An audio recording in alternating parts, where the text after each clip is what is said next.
Mi nombre es Samuel, y nací en un pequeño pueblo del sur de la India. Desde que conocí a Cristo en mi juventud, supe que mi vida no me pertenecía más, sino que estaba entregada por completo a Él. Mi familia y yo nos reuníamos en una iglesia humilde, construida con madera y láminas, donde cada domingo resonaban los cantos y las oraciones de aquellos que habían decidido seguir al Señor, a pesar del costo. En mi región, profesar la fe cristiana no siempre es fácil. El ambiente espiritual está marcado por tradiciones ancestrales y religiones milenarias, y quienes levantamos la voz para proclamar que Jesús es el único camino, la verdad y la vida, a menudo somos vistos como una amenaza. Yo lo sabía, pero nunca imaginé lo que viviría aquel día que marcaría mi vida para siempre. Era un domingo de mucho calor. Desde temprano, los hermanos habían comenzado a llegar a la iglesia. Se escuchaban risas de niños, saludos fraternos y el murmullo de quienes preparaban el servicio. Aquel día predicaría sobre la fidelidad de Dios en medio de las pruebas, basándome en las palabras del profeta Isaías: cuando pases por el fuego, no te quemarás, ni la llama arderá en ti. Isaías 43, 2. Yo no sabía que ese versículo sería la promesa que sostendría nuestras vidas horas después. Mientras adorábamos, escuché ruidos extraños afuera. Gritos, pasos acelerados, piedras golpeando las paredes de la iglesia. Mi corazón se agitó, y pronto me di cuenta, una multitud se había congregado, y no venían en paz. Eran radicales, hombres enfurecidos que nos acusaban de traicionar la cultura y de convertir a las personas. Con palos, piedras y bidones en las manos, comenzaron a rodear el templo. Algunos hermanos entraron corriendo y me dijeron: «Pastor, quieren quemar la iglesia».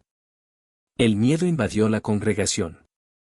Las madres abrazaban a sus hijos, los ancianos se miraban unos a otros en silencio, y muchos comenzaron a llorar.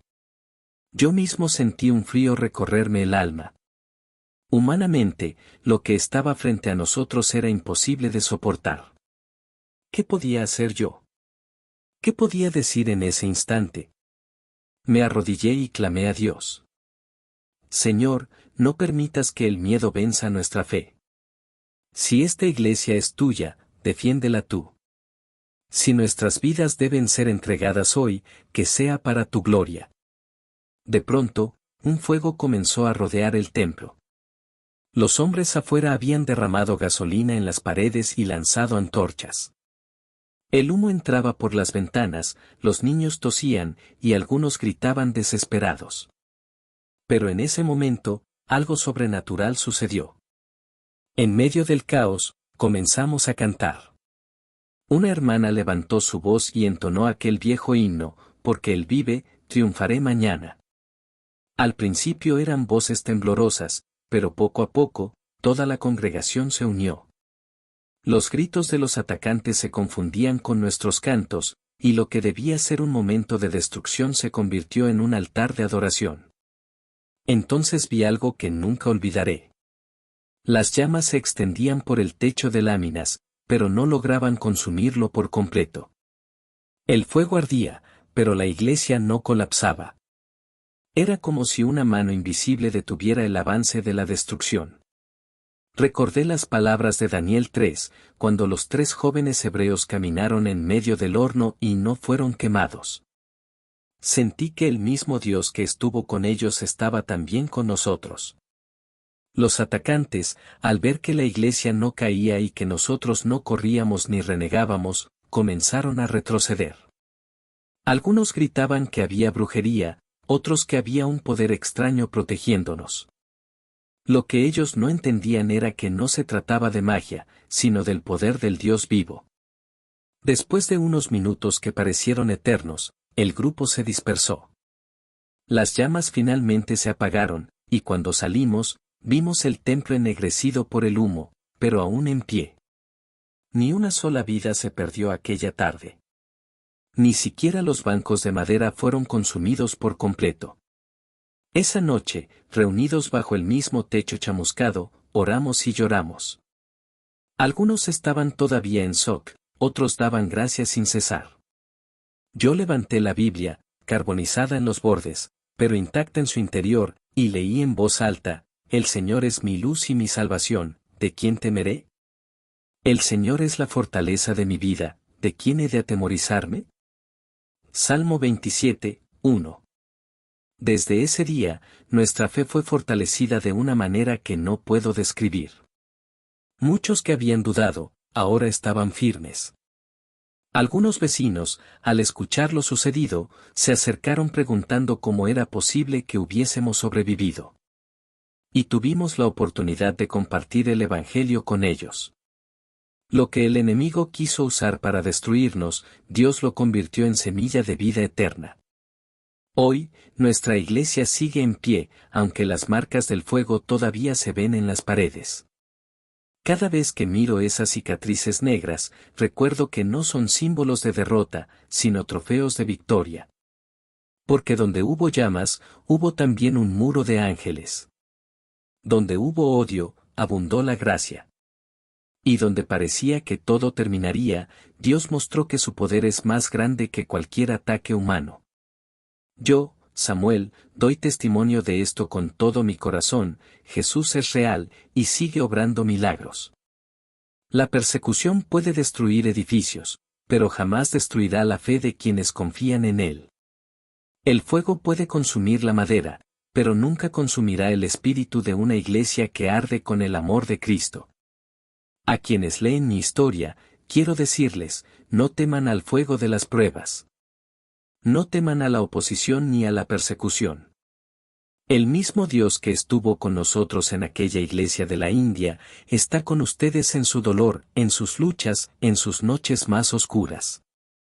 Su promesa sigue siendo fiel: yo estaré con vosotros todos los días, hasta el fin del mundo. Mateo 28:20.